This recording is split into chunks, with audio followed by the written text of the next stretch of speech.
mas não está atender solamente permiso ng patrabaho, não está atender também permiso para família, para rentenir, para estudie, inversionista, e assim nós temos grande quantidade de produto que nos oferece para estadia temporal. Nós temos também gente que também pede firma libre. Firma libre bota pedi si boting 20 luna legal na Aruba e ora na nang essa ita eigenlijk último permiso e com essa popo biba itraha libre na Aruba e nós sim gente na também que na pa pedi verklaring também no kunang meste di permiso pero por tapa processo kunang ta beza kune nang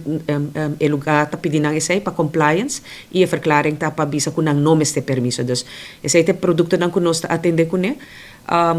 e permiso temporal nos tem que estar para ano, nos tem que estar multi-year também. Então, como pedir para mais ano de viagem,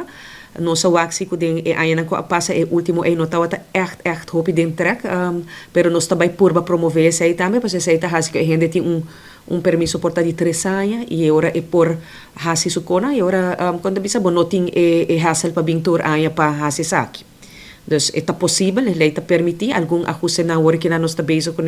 para waxi mais categoria nos por dona esse e assim que a lei está claro nos lo anunciar esse também. Dus é de mais categoria.